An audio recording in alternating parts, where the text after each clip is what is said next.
जय श्री कृष्णा दोस्तों। आज मैं आपको ईमानदारी की कहानी सुनाऊंगा। ईमानदारी ही इस दुनिया में सबसे बड़ा धन है। एक गांव में एक चोर रहता था।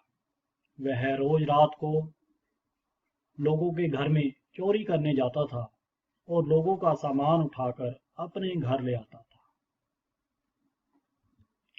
वह दिन के समय भी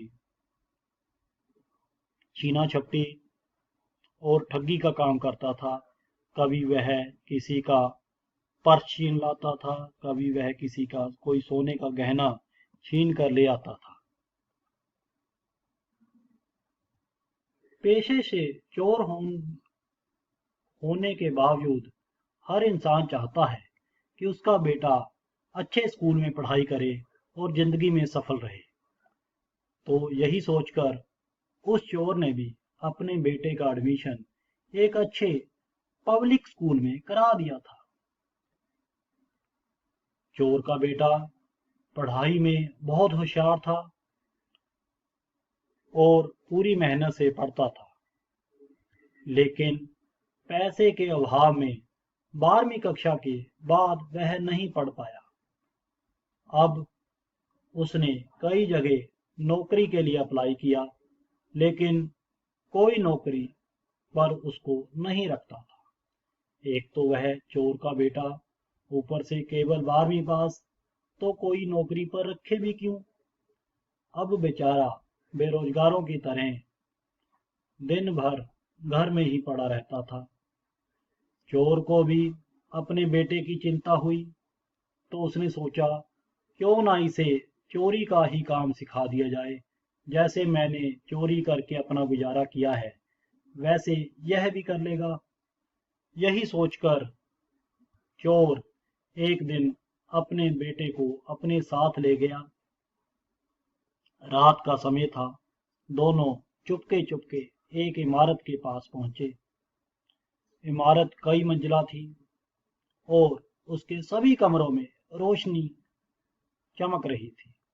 लगता था यह किसी अमीर आदमी की हवेली है। चोर ने अपने बेटे से कहा, आज हम इस हवेली में चोरी करेंगे। मैंने यहाँ पहले भी 2 बार चोरी की है और खूब धन प्राप्त हुआ है। जब सबसे पहले मैं इस मकान में चोरी करने आया था, तब यह मकान छोटा था, लेकिन यहाँ से मुझे काफी धन मिला था। दूसरी बार जब मैं यहाँ चोरी करने आया, तो मकान थोड़ा बड़ा हो चुका था और तब भी मुझे पहली बार से ज्यादा धन प्राप्त हुआ था। आज हम तीसरी बार इस घर में चोरी करेंगे। अब देखो यह मकान कितने मंजिला हो चुका है और इसके कमरे भी बढ़ गए हैं। लगता है इन लोगों के पास अब और ज्यादा धन आ गया है, तो आज हम यहाँ से ज्यादा धन चुरा पाएंगे। लेकिन उसका बेटा लगातार हवेली की लाइटों को ही देखे जा रहा था। चोर बोला, अब देर ना करो, जल्दी अंदर चलो, नहीं तो कोई हमें देख लेगा। लेकिन बेटा हवेली की रोशनी को निहारे जा रहा था।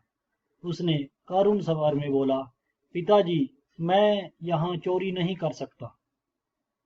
चोर ने कहा, तेरा दिमाग खराब है, जल्दी अंदर चल। तो बेटे ने कहा, पिताजी, जिसके यहाँ से आपने पहले भी कई बार चोरी की है, देखिए आज भी उनकी हवेली में रोशनी है और आपके खुद के कहे के अनुसार ही हर बार चोरी के बाद उनकी हवेली भी बड़ी होती गई है और वो परिवार अमीर भी होता गया है।